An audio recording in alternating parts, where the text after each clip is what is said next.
My name is Bruno Muñoz. I'm the CEO of Runator, the social network for runners. Today we're going to talk a little bit about B2C, what basically is based on business to consumer, to really sell products, services, or digital goods to the community or users. We should not forget what it's also called B2B2C, that sometimes it can be more related toward to B2B businesses, but it's really in the end a B2C model, because in the end you have to think a lot in the value you provide to your customers or the customers of the business that you're selling. B2B2C is based on selling products to another business who's going to be selling at the end to end customers. So the first question is like, what should be the strategy that I should use, no? And first of all, you need to think on your company, what's your end goal? What are you looking for in your company? You may want to be in the top of the mountain, be the leader of your sector, the number one or among the top leaders of that. That's going to be a completely different approach than if what you're looking is sustainability, making a business that is sustainable, profitable, that you're happy with just selling what you really can afford, and that you're happy basically reaching that.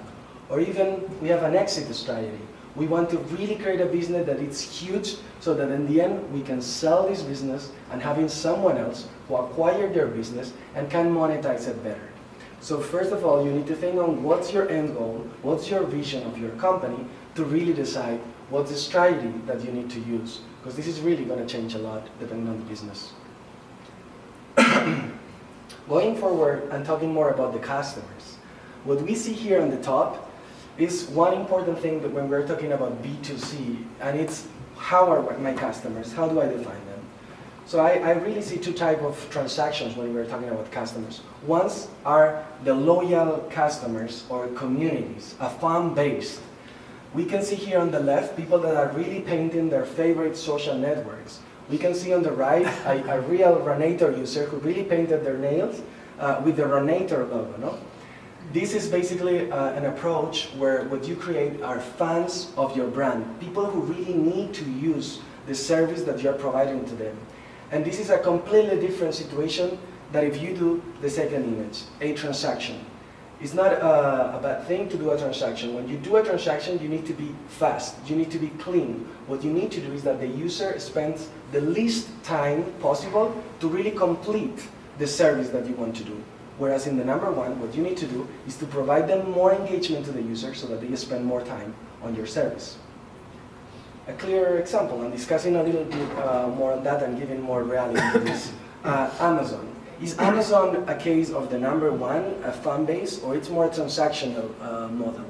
So Amazon really started as a perfect e-commerce transaction business, where they were really good in giving you good price, a perfect logistic service that end-to-end to arriving to your home.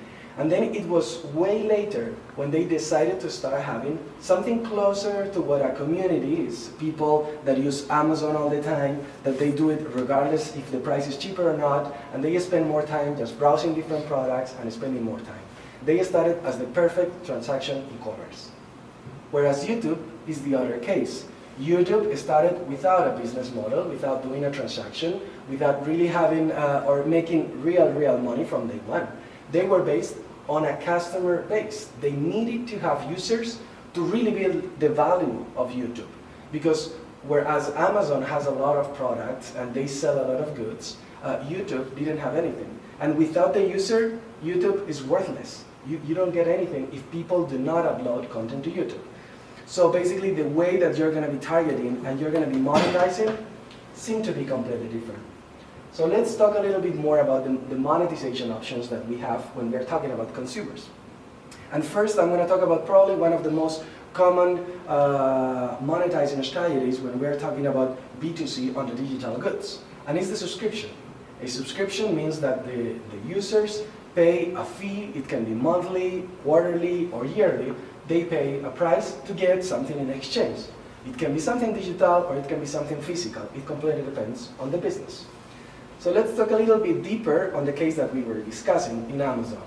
Amazon has Amazon Prime, which is a subscription model where you pay 36 euros now a year to get the main thing that you have is free delivery service that you can have in 24 hours or 48 hours, you can have it home. And then there are a lot of other options, like Amazon Prime Video, Prime Fresh, that they send you food, Prime Reading, where you can read books. So they added a lot of things on these type of layers to provide you a great premium service. If you think of the Amazon Prime Video, it starts competing with YouTube, that they actually started from a transaction model to right now to an engagement model where you have to be consuming video if you want to stay on Prime Video. And YouTube Premium, who's actually newer than Amazon, the cost is 143 euros a year. So it's, first of all, it's kind of like way bigger than the price that we're paying for Amazon. And they are basically focusing on having no ads and having YouTube original content. One thing that many companies are using right now is taking this type of digital subscription and say, we're going to do something that people can have, more people can become premium. And these are, I'm sure many of you use these type of things, are the family plans. The family plans is that we're going to subscribe to YouTube, but we're going to pay, instead of paying $11.99 a month, we're going to pay in 3 euros a month, and all my family or my friends are going to be part of the same premium subscription. This is not a thing of YouTube. Companies like Spotify, Netflix, Apple Music, or Pandora Music, they do exactly the same thing, no? This family package. I don't know if you've thought about it, and you think that this family package are meant to be, because it's cheaper, so people will buy it more, so we'll get more subscribers. In reality, this is not why they do that. The reason why they build these family plans is the reason that you have to think when you think on a subscription plan, and it's retention. What it's called the churn, so the users who stop your subscription, is the thing that you need to take care more when you're building a subscription model. It is not important how many people they can get your subscription and activate it, it's how many people stay using your service. Because this is what really is going to give value to your company. So actually having a family plan is not having more members activating your subscription service. It's actually having the possibility that if you have 6 people in the same package, at least 1 or 2 are using it, so those 2 are going to be maintaining the other 4, and even if they stop using YouTube Premium, just because of the 2, the other ones maybe come back later. So it is a great way to avoid churn, which is one of the most important things when we're talking about subscription. And then there are another thing that is very important when we're talking about retention, and it's pricing. Because when you think of pricing, when these companies think, what is the perfect pricing for my subscription, they are not thinking much in your first thought. Like, is it okay for me to pay $7.99 for Netflix the first time? I'm sure it is not. But every month, when you're arriving at the end of the month, you have not much money in your bank, and those $7.99, are those painful or painless? So basically what they think is that at the end of the month, what we want is when you see that Netflix charge in your account, you should not feel pain for that. So that's why if we see and consider and check the different prices for Netflix, Spotify, or Apple Music, they're all under 10 euros. So it's a mentality action that they try to make on the users to say like, well, it's a charge, it's under 10 euros, so it's not that much, I'm going to stay. Even if I didn't use it that much, and it gives the possibility another month for users who are not using that much the service, no? We're thinking on those people who may stop using your service.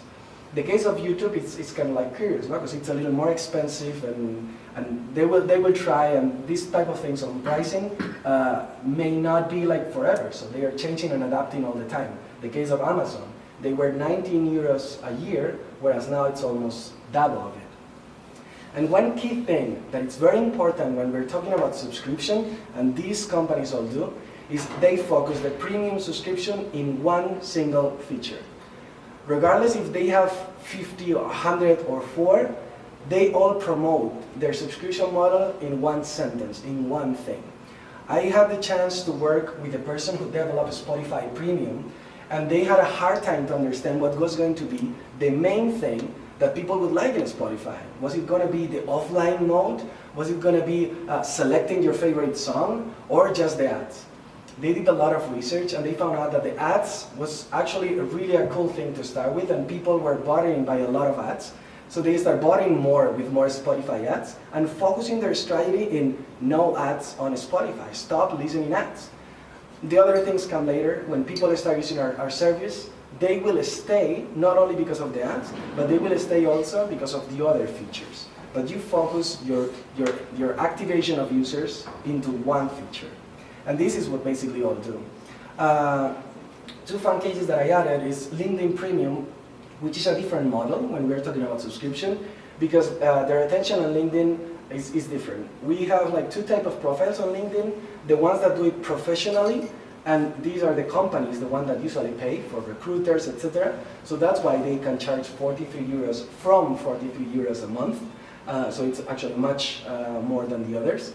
And the other type of users who are like regular users like you, that maybe you're finding a job or you want to get in contact with someone. So you may become LinkedIn Premium for 1 month or maybe 2, and then you complete your action and then you stop. So the churn on that is higher. So that's why they need to make a higher revenue every time that you become premium. And the case of PlayStation Plus, I added it because the pricing model is similar to the others that I was saying. Basically their goal is, or their promotion is, you get PlayStation Plus, you can play online. So this is the main thing that you pay on the premium service. But then, in order to improve retention, what they do is they offer you 2 free games every month. They do not advertise it that much until you really become a premium user, but once you are in it, it's a way to really engage you.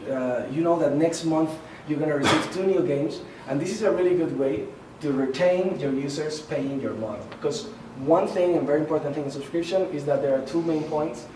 One is when you acquire premium users, and the other one is when you really want to retain them. And basically, this is what we did in Renator when we created our Excellence version. Is we first launched our Excellence version, our premium version, and we had no idea what was going to be the main feature that people would like. We actually launched with like 10, 12 features. And then what we did is at the end of the year, we did not focus much, it was just a test. And we asked our users, we understood a little bit the data, we saw what was happening, and we found that in our case, we organized a thing that we call virtual races, where people run from everywhere in the world. So we simulate the system of PlayStation Plus. Every month, a new race, only for premium. You can participate, every month is different, and you have to wait to see what happens. And we added one more layer, which is our company is digital, and people like to pay for physical things still. So we added at the end of the year to receive a medal in your home that people feel, okay, I'm paying $24.99, but at the end of the year, if I run, I get a physical medal. So those are strategies that you can use really to engage more with your users, and sometimes if they do not have enough feeling that your digital product is enough to pay and remain. One quick thing on this subscription is the difference between freemium and free trial. Those are 2 strategies to acquire new users to become premium on your subscription. And it's important to highlight the difference because it's a completely different way of approach. You do a free trial when you only focus on acquiring new premium members. Basically, a free trial is, I let you use my premium application or service for a certain amount of days. If at the end of the month you do not want to continue, you stop using it. So it's really important that your premium features are really successful in a really short time. Otherwise, it's worthless to do a free trial. And freemium is basically divide your application or service into 2 parts. One part is free, and then one part is premium. So you let people all the time forever using your free sections, and then they start understanding the premium features little by little, and then they start moving from the premium version to the premium version. The important thing here is to understand very well your customers and basically the conversion ratio from one place to the other. When we're talking about monetizing strategies, many people think, oh, we're talking about communities, ads. Advertising seems to be the magic for many businesses just to get revenue fast, or it seems that it's a simple way to do it, no? I'm a little bothered of opening apps and getting the song of Traicionera all the time when I'm in silence in some place, and I get it in so many apps that it really bothers me, no? When you're thinking on ads for a service, for a website, if you're having traffic, the main thing you have to have in your mind is that your service needs to be massive. If you really want to make money out of ads, you need to be really massive. Otherwise, worthless. But it's not only important to be massive, because lately there is a lot of competition. Facebook and Instagram are doing great, and every time they're doing more and more. So if you really want to provide value for ads, the amount of people who click on the ad that they see needs to be pretty big. Basically, companies measure the CPM, so basically the cost that they pay to have 1,000 people viewing it, but now they are focusing more on basically the conversion ratio. So from those people who see it, how many people really click on it? How many people really come to my site and really purchase my product? So these are really, really, really important. So some strategies that you can use is, instead of in your service doing it in a way that you can bother the user, you can make it in a way that the user expect to see an ad, no? So a way to do it, for instance, there is an app game that in order to really get more coins, you can click on watch an ad, you watch it, and you're waiting for it because you need to be 25 seconds waiting, then you click close, and then you get a reward for that. You're going to be paying much more attention, and if the service that you're receiving, you like it, maybe you click on it. Whereas when it's something that you bothered, you just want to close it, close the app, and install it, etc. But even more, you can do something that is less intrusive, and you can make ads that feel part of your service. No? This is what obviously Instagram or Facebook do, that you basically are feeling that it's part of the same content, no? Feeling that it's content, that it's targeted, and that it's segmented. This is one thing that we did in Runector. We've built a system that you can target the runners and you can really focus. Good things that it has is that you can charge much more because you control what's happening, you can really make it in a way that they get more revenue. Hard part on that is that you need to do a sales action to really get customers to be advertising in your app. Whereas the other strategies, you can use services like Google AdMob that provides unlimited ads for your service. In-app purchases or micro purchases. So I don't know if anyone have seen this or know what this is, but I don't know if you guys know Fortnite, but somebody paid $5,000 to get this skin in Fortnite. $5,000 on eBay. And this doesn't give you more strength on Fortnite, doesn't give you anything, but just it makes you unique. Well, this is a case is that if your fan base, if your customers love your brand, they're willing to pay for anything. But before thinking on paying for anything, you have to think in that people love your brand. And you need to make it step by step.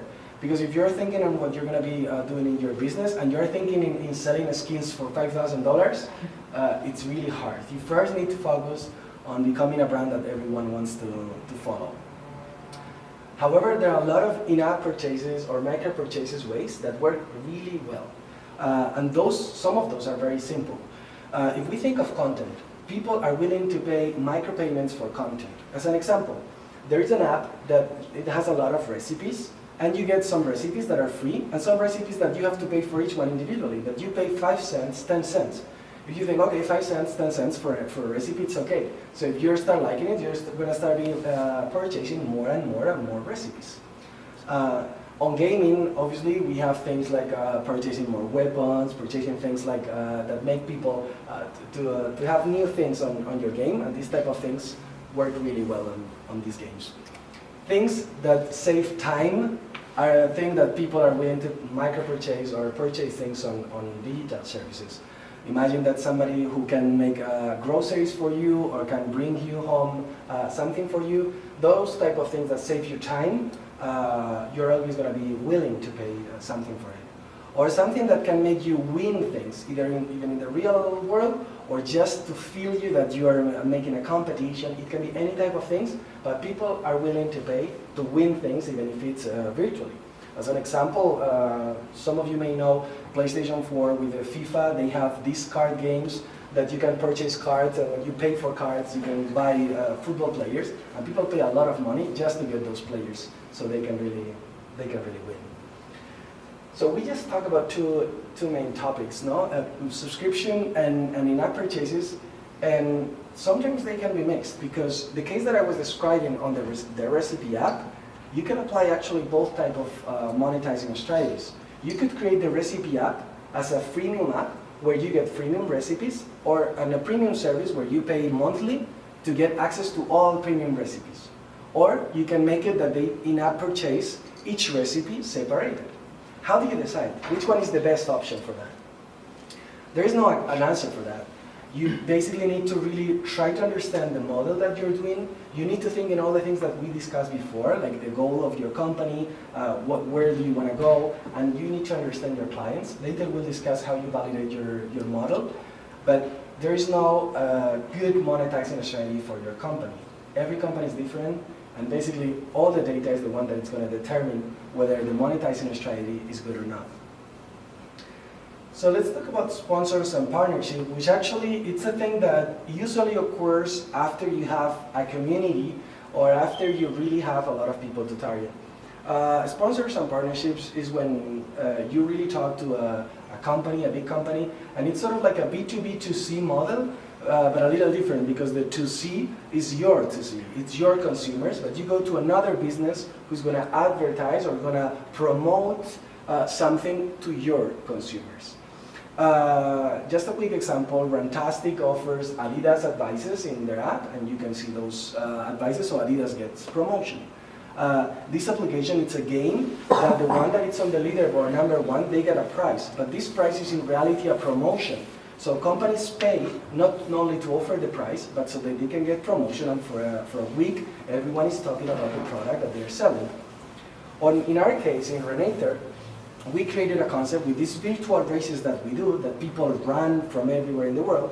We offer companies to really brand our app and create a challenge with their logo, with their image, so that our users are going to be running with their Renault logo, and they're going to be seeing a lot of times their logo, their image, their branding image, and they get a lot of data. So it's a win-win-win situation. The customers gets like gifts, awards, a new challenge. The company gets data and brand awareness, and we get money.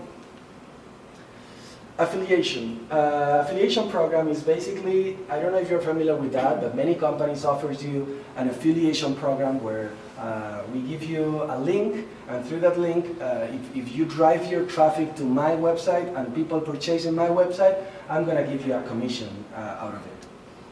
I'm not a big fan of affiliation. I'm going to tell you a story of a website that basically what they did was great. They call it the perfect match. They helped you finding your perfect running shoes. So you give them a lot of information about you, and they told you, wow, these are your perfect shoes.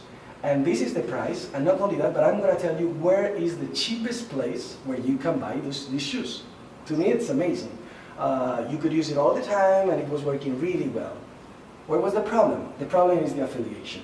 You see the information, and then you do not control what happens when people leave your site. Because what they do is, if Amazon is the site, so they will lead you to Amazon, you need to go to Amazon and purchase it. What happens is that you do not control what's happening on their checkout, you don't know how good it is, and even though many things can happen. Maybe the person finds out what are their favorite shoes and goes to a store and purchase it, or maybe they stop using the phone and they go to the computer and do it in the computer. Many things can happen when you're doing affiliation. So they decided, okay, we're going to see if this is true. We're going to see if the problem is the affiliation. So they did it. And they simulated the checkout process. And they built the checkout process. So basically imagine that a shoe is in Amazon, but they didn't tell you it was in Amazon. So you purchase it on their site, and basically a person was going to Amazon, purchasing it, and sending it to you. And it worked really well. Really well, but they were not capable of doing all the purchases. They were having a lot of problems of stock. So when they were actually, from the time that the people purchased to make it the purchase, the product was out of stock, and they started having a lot of problems. They do revenue share of the affiliation program. So if they get, imagine, 10 euros, so they give you 5 euros to you, and they retain 5 euros. So what they try to do is that instead of going to afnac.com, you do not go anymore, but you know that forever you're going to buy in Afnac 10% off for your entire life. Basically, this is their focus, this is their goal, and it works really well because the retention that they have is pretty big. Once you buy in Birubi, through Birubi, you're never going to buy directly on their site because it's always going to be cheaper. Simple as clicking on that and then going to their site. And after talking about these monetizing strategies and thinking about it, now it comes to the moment that, okay, I think the possibilities that I have, how do I validate this? How do I really see if what I'm doing is right or wrong, etc. No? And this is where we really go to a lean strategy. I don't know if you are all familiar with the lean strategies, but this applies to anything in any type of project that you are actually doing. Regardless of if it's a small feature or if it's a big feature, you always need to be doing first a design thinking process where you really research, you understand your client, you understand the value proposition that you have, you experiment with your hypothesis, and then you build it. You build it as fast as you can, you get feedback, you go back and restart until you really refine your model and you make it good. It's not a problem if you try to make, try 4 models at a time, 10 different prices. I just heard today a company that was selling like shoes for like 20 euros, and they organized an event, invited influencers, and make, instead of 20 euros, they put the shoes for 500 euros, and they sold like 1,000 shoes. And people didn't know that they were not in good quality, and they sold a lot. So these type of things are experimentation. No? You can even take your product and see how it goes. No? And always base your thoughts on data. Never think on, this is, oh no, I got 3 customers who told me this. No, no. Base it as much as you can on the more data that you can have. When you're doing this, remember that the first thing you need to focus always is in the client. Do not focus on your product, on your service. Focus on what the client wants, who the client is, their needs, their problems. Once you know the client, their problems, etc., think on how your solution is solving and what value is given to them. Because remember the first picture. What we need is not just to get money. It's to see that people happy. It's to see that people jumping in the beach. This is what really matters. And then the last thing is the pricing. The pricing is probably the less important thing. And if people really, really appreciate your product, you will find the right pricing. You can A/B test. You can learn. You can modify it. But if you're making sure that the first 2 things are working, the third thing will happen pretty easy. And one thing is how to escalate your business model. So let's say that you start having your first sales.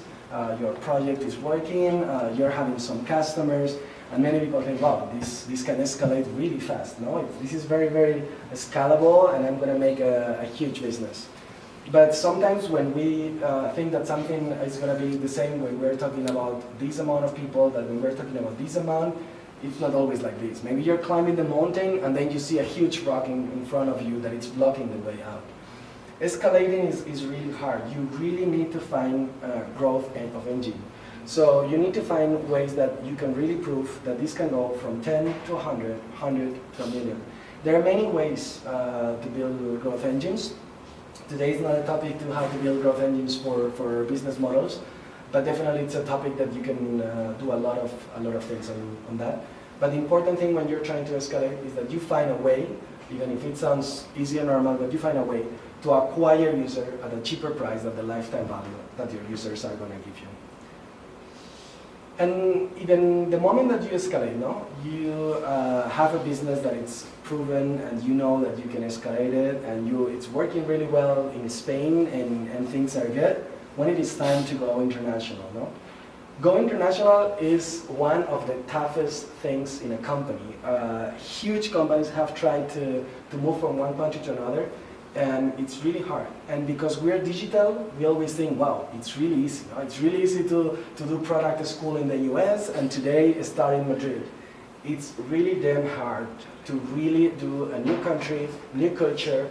The monetizing strategies will not work the same. The pricing is not the same. The culture is not the same. So we actually, even if it sounds hard, every time that you try to move in the globe, you really need to go back to the beginning that we were talking and think of the clients. Think of who is your client. Is your client the same here that is in Peru or in Italy or in China? Does he react the same way? Is my value providing the same value to him? Is it different? Do I have to change anything to really satisfy him? You need to do exactly the same process from scratch. And if you need to completely modify the pricing, you need to completely modify the pricing. Because otherwise, it's really hard to success. Because one of the things that Richard Branson said is, do good, have fun, and the money will come. One of the things that you need to do is obviously have fun in the way, because otherwise this is not going to work. Thank you so much.